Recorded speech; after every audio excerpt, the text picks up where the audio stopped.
आलमपुर नामक गांव में एक गरीब किसान रहता था। वो बड़ी मेहनत करके अपने खेत में फसल उगाता था। उसका नाम था किट्टू। उसको एक पत्नी और बच्चे भी थे। वो लोग अपने खेत के बाजू में ही झोपड़ी बनाकर झोपड़ी में रहते थे।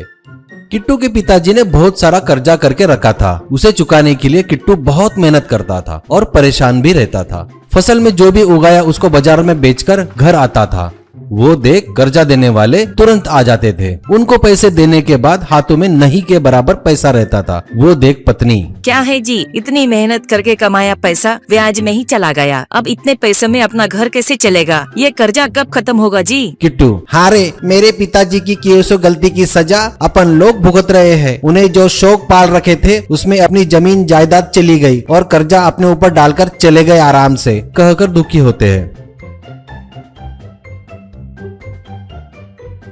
एक दिन कर्जा देने वाला एक आदमी को लेकर किट्टू के पास आता है और उनसे कहता है, बेटा किट्टू, तुम हमारा कर्जा चुका नहीं सकते, ये हमें समझ में आ गया। इसीलिए तुम्हारे पिताजी ने तुम्हारे घर के पेपर मेरे पास गिरवी रखे थे ना, मैं वही ले लेता हूँ। इसके बदले में मैंने तुम्हें जो पैसे दिए थे इससे तुम्हारा कर्जा चुकता हो गया। दूसरा आदमी, तुम्हारे पिताजी ने तुम्हारे खेत के पेपर मेरे पास रखे थे, वो भी मैंने इसे दे दिया है। अब तुम्हें मुझे पैसे देने की जरूरत नहीं है। किट्टू, ये क्या बोल रहे हो जी आप लोग? ब्याज तो देता ही आ रहा हूँ ना मैं, फिर बेचना क्यों? मैं इसके लिए तैयार नहीं हूँ। ये सुन आया हुआ व्यक्ति, बेटा तुम बेमतलब ही चिल्ला रहे हो, अब कोई फायदा नहीं। अब तुम तुरंत घर और अपना खेत छोड़कर चले जाओ, नहीं तो मेरे आदमियों से खाली करवाता हूँ। तू मुझे नहीं जानता शायद, प्यार से बता रहा हूँ, सुन ले, ऐसा कहता है।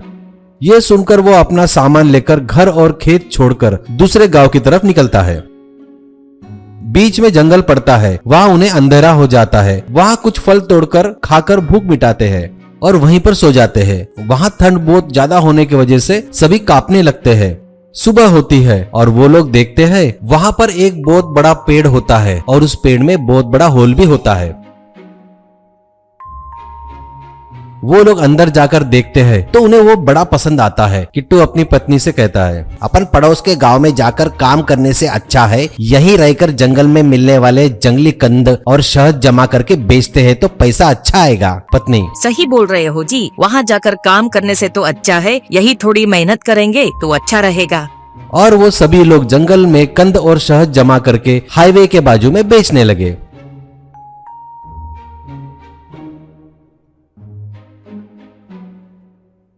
उस पेड़ घर में रहकर बाहर खाना बना के खाते थे और पेड़ के अंदर जाकर सोने लगे। एक दिन किट्टू एक पेड़ पर चढ़ता है किसी कंद के लिए। उसे पेड़ के नीचे कुछ बात करने की आवाजें सुनाई देती है। नीचे कुछ चोर लोग बातें करते रहते हैं। उसका नाम था नायक। सब लोग ध्यान से सुनो, मुझे लगता है अपना ठिकाना पुलिस को पता चल गया है, इसलिए हमें दूसरा ठिकाना ढूंढना पड़ेगा। अगर किसी को कोई अच्छा ठिकाना पता हो तो बताओ, अपना और अपने लोगों का चोरी का माल लेकर वहाँ चलेंगे। इसमें से एक बंदा बोलता है, मैंने यहाँ से कुछ दूर पर एक बहुत बड़ा पेड़ देखा है, उसमें एक बहुत बड़ा होल है, मुझे लगता है वो अपने लिए ठीक रहेगा, ऐसा कहता है। नायक, ऐसा है क्या? लेकिन बरोबर देखा ना, वहाँ कोई रहता तो नहीं ना? नहीं भाई, वहाँ कोई नहीं रहता, खाली है वो जगह, उसे देख के भी बहुत दिन हो गए, एक बार मैं जाके चेक करके आता हूँ। ऐसा बोलकर वो सभी लोग वहाँ से चले जाते हैं। उसके जाने के बाद पिट्टू पेड़ पर से ही कूदता है और घर की तरफ तेजी से भागने लगता है और घर जाकर सबसे कहता है, मैं जैसा बोलूंगा वैसा ही करो, ठीक है, ऐसा कहता है। अब वो उनका पूरा सामान लेकर एक पेड़ के पीछे छुप जाते हैं और देखते रहते हैं। तभी वहाँ एक चोर आकर अच्छे से देखता है, चेक करता है और वहाँ से चला जाता है। कुछ देर बाद वो चोर लोग लूटा हुआ धन बोरे में लाकर वहाँ रखते हैं और उस घर में रख देते हैं। ये सब किट्टू और पूरे लोग छुपके से देख रहे थे। सामान रखकर चोर वहाँ से चले गए। किट्टू चलो कहते ही सभी लोग उसके साथ वहाँ पर आते हैं। अंदर जाकर देखते हैं तो बहुत सारे बोरे रखे हुए थे। किट्टू खोलकर देखता है तो उसे बहुत सारा पैसा और गहने मिलते हैं। फिर किट्टू के इशारे पर सभी लोग मिलकर एक एक बोरा उठाकर वहाँ से चले जाते हैं। फिर चोर लोग वहाँ आते हैं पर उनके बोरे कम हो गए, उनको ध्यान में नहीं आता।